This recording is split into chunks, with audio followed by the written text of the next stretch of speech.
Karnataka government guarantee scheme में से गृहलक्ष्मी ही सिर्फ एक ऐसी स्कीम नहीं है जिसमें मंथली जो है बेनिफिशियरीज के अकाउंट को अमाउंट डीबीटी किया जाता है।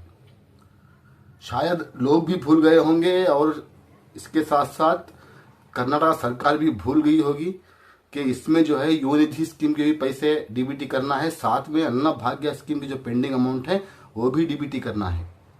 तो फ्रेंड्स, आज इन दो स्कीम्स के बारे में बात कर रहा हूं। Welcome to my other video. और आपने चैनल सब्सक्राइब नहीं किया है तो रिक्वेस्ट है सब्सक्राइब कर लें ताकि हर दिन एक नया इन्फॉर्मेशन आपको अपने घर बैठे मिलता रहे। तो फ्रेंड्स, हम और आप जब भी गृहलक्ष्मी स्कीम के अमाउंट पेंडिंग होते हैं तो सरकार से खुलकर सवाल करते हैं, साथ में सरकार से रिक्वेस्ट भी करते हैं और आप भी अपने कमेंट के जरिए से क्वेश्चन करते हैं, सरकार से रिक्वेस्ट करते हैं कि अमाउंट जल्द से जल्द डीबीटी कीजिए, क्योंकि गृहलक्ष्मी स्कीम के बेनिफिशियरीज परेशान हैं अमाउंट को लेकर। मगर क्या आपने कभी सोचा है कि इसके साथ साथ युवा निधि भी एक ऐसी स्कीम है जिसमें ग्रेजुएट्स को मंथली 3,000 रुपये डीबीटी किए जाते हैं और डिप्लोमा होल्डर्स को मंथली 1,500 रुपये नहीं 1,500 रुपये डीबीटी किए जाते हैं। इस स्कीम की अमाउंट भी पिछले 2 महीनों से पेंडिंग है। ना तो इसके बारे में कर्नाटक सरकार से कोई अपडेट देता है ना तो कोई न्यूज़ चैनल इस स्कीम के बारे में बात करता है। मगर हमारे इस चैनल पर इसके बारे में भी सवाल किया जाएगा सरकार से और रिक्वेस्ट भी किया जाएगा कि युवा निधि स्कीम के भी अमाउंट जल्द से जल्द जो है डीबीटी कर दें। तो फ्रेंड्स, आपको चाहिए कि जिस तरह से आप गृहलक्ष्मी स्कीम के अपडेट का वेट करते हैं, इस युवा निधि स्कीम के बारे में भी आप कमेंट बॉक्स में लिखें, सरकार को टैग करें कि जो भी ग्रेजुएट्स हैं, डिप्लोमा होल्डर्स हैं, जो एजुकेशन कंप्लीट करके घर में बैठे हुए हैं, जिन्हें कोई सोर्स ऑफ इनकम नहीं है, जिनके पास कमाई का कोई जरिया नहीं है, ऐसे लोगों को ये स्कीम दी जाती है। मगर अनफॉर्चुनेटली इसके भी अमाउंट पेंडिंग है पिछले 2-3 महीनों से, खासकर 2 महीने से तो किसी को भी अमाउंट नहीं आया है। तो फ्रेंड्स, गृहलक्ष्मी स्कीम अलग बात है, मगर युवनिधि स्कीम के भी पैसे जो है सरकार को डीबीटी करना है।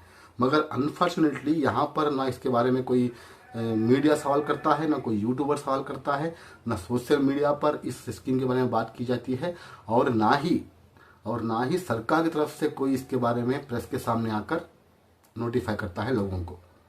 मगर हम ऐसा नहीं करेंगे। हमारे चैनल पर जो है तमाम के लिए जो है रिक्वेस्ट की जाएगी, तमाम के लिए, तमाम स्कीम्स के लिए, हर एक चीज़ के लिए सवाल उठाया जाएगा। इसके लिए आपकी हेल्प की ज़रूरत है।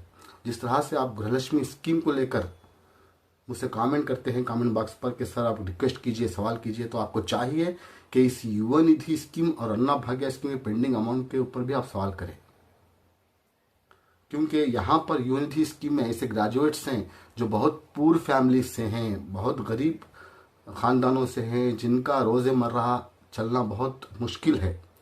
इस युवा निधि की स्कीम के अमाउंट के ऊपर ही शायद वो डिपेंड हैं। हाँ, हालांकि छोटे मोटे काम कर लेते हैं, मगर जिस तरह से सरकार ने अनाउंस किया था कि युवा निधि स्कीम में हम ग्रेजुएट्स को, डिप्लोमा होल्डर्स को अमाउंट देंगे, मगर अनफॉर्चुनेटली इन्हें भी अमाउंट मंथली नहीं मिल रहा है। और बहुत सारे युवा निधि स्कीम्स के बेनिफिशियरी ऐसे हैं जो ज़बान नहीं खोलते और उन्होंने मुझे पर्सनली कॉल किया और व्हाट्सएप पर मैसेज किया कि सर प्लीज़ आप युवा निधि स्कीम के बारे में भी कुछ डिटेल्स दीजिए, सरकार से रिक्वेस्ट कीजिए, सवाल कीजिए कि हमारा अमाउंट कब आएगा। और आज के इस वीडियो में सिर्फ युवा निधि नहीं है दोस्तों, मैं आज अन्ना भाग्य के अमाउंट के बारे में भी रिक्वेस्ट कर रहा हूँ। केश मुन्नप्पा सर ने कहा था कि जनवरी मंथ के अमाउंट पूरे डीबीटी हुए हैं, मगर जनवरी मंथ के अमाउंट सभी को डीबीटी नहीं हुए। कई सारे लोगों को जनवरी मंथ तक के अमाउंट डीबीटी नहीं हुए हैं। किसी के 1 महीने के पेंडिंग है, किसी के 2 महीने के पेंडिंग है, किसी के 3 महीने के पेंडिंग है।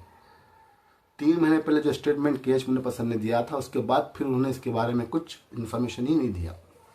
ऐसा नहीं चलेगा फ्रेंड्स, और मैं कर्नाटक सरकार से रिक्वेस्ट करता हूँ, ऐसा नहीं चलेगा साहब, ऐसा नहीं चलेगा। कोई भी स्कीम हो, चाहे वो सेंट्रल गवर्नमेंट की हो या स्टेट गवर्नमेंट की हो, गवर्नमेंट जो है अपने घर से पैसा लाकर नहीं देती, वो हमारे और आपके ऊपर टैक्स लगाकर ही जो भी हो वो स्कीम्स देती है और जो भी डेवलपमेंट के काम है वो करती है। कोई भी अपने घर से पैसा नहीं लाता, हमारे टैक्स के पैसों से ही जो है गवर्नमेंट चलती है। तो मैं कर्नाटक सरकार से रिक्वेस्ट करता हूँ, सवाल भी करता हूँ कि युवा निधि स्कीम के बारे में भी कोई जानकारी दीजिए, क्योंकि बहुत सारे ग्रेजुएट्स और डिप्लोमा होल्डर्स वेट कर रहे हैं इस अमाउंट का, और अन्ना भाग्य स्कीम की भी अमाउंट पेंडिंग है। इसके बारे में कोई अपडेट दीजिए। और मैं यहाँ पर बहुत सारे यूट्यूबर्स ऐसे हैं जो गृहलक्ष्मी के बारे में वीडियो बनाते हैं, उनसे रिक्वेस्ट करता हूं कि आप भी इसके बारे में आवाज़ उठाएं, यूनिधी स्कीम के बारे में और अन्ना भाग्य स्कीम के पेंडिंग अमाउंट के बारे में। और साथ में मीडिया वालों से भी कहता हूं कि आप भी अपने न्यूज़ चैनल्स पर न्यूज़ चलाएं कि यूनिधी स्कीम का अमाउंट पेंडिंग है, सिर्फ गृहलक्ष्मी स्कीम ही नहीं है। तो मैं तमाम से रिक्वेस्ट करता हूँ, आप लोगों से रिक्वेस्ट करता हूँ कि आप भी कमेंट के जरिए से सरकार से रिक्वेस्ट करें कि यूनिधी और अन्ना भाग्य पेंडिंग अमाउंट जल्द से जल्द डीबीटी करें। ऑलमोस्ट 3 महीना हो चुका है, गृहलक्ष्मी का अमाउंट नहीं आया, यूनिधी का अमाउंट नहीं आया, जिन्हें अन्ना भाग्य का पेंडिंग अमाउंट मिलना था वो भी नहीं मिला। तो ये तमाम जो है तकाजे गवर्नमेंट के सामने हैं। न जाने हमारी कर्नाटक गवर्नमेंट इससे कब पूरा करेगी। उम्मीद है ज़रूर पूरा करेगी, मगर कब, सवाल यह है मगर कब। तो फ्रेंड्स, मैं तमाम से रिक्वेस्ट करता हूँ कि यूनिधी के बारे में भी आप कमेंट करें और इस वीडियो को ज़्यादा से ज़्यादा शेयर करें, अपने स्टेटस पर रखें और अपने व्हाट्सएप ग्रुप्स में शेयर करें, ताकि स्कीम्स के जो पैसे मिल रहे हैं वो हमारे टैक्स से हमें मिल रहे हैं। आपके टैक्स आप बांध रहे हैं उससे मिल रहे हैं, कोई भी अपने घर से नहीं लाकर दे रहा है। तो जिस तरह से गृहलक्ष्मी स्कीम के अपडेट्स हर दिन मिलते हैं, इसी तरह से हम चाहिए कि यूनिधी के अमाउंट के बारे में भी अपडेट मिले और अन्ना भाग्य के अमाउंट के बारे में भी अपडेट मिले सरकार से। उम्मीद करता हूं कि आप ज़रूर करेंगे। अब तक तो आपने सपोर्ट किया है, आज भी इस वीडियो पर सपोर्ट करें ताकि यूनिधी बेनिफिशरीज को और अन्ना भाग्य बेनिफिशरीज को भी उनका अमाउंट मिल जाए। तो फ्रेंड्स, इस वीडियो को लाइक और शेयर ज़रूर करना, अपने स्टेटस पर रखना, व्हाट्सएप ग्रुप में शेयर करना। जो चैनल पर नए हैं प्लीज़ चैनल सब्सक्राइब करके देखना। बहुत सारे ऐसे लोग हैं जो बिना सब्सक्राइब के बगैर चैनल देखते हैं, उनसे रिक्वेस्ट है कि सब्सक्राइब करके देखें, क्योंकि आपको भी नया नया अपडेट मिल सके। मिलती है मेरे अगले वीडियो में एक नई इन्फॉर्मेशन के साथ। तब तक के लिए थैंक यू फॉर वॉचिंग।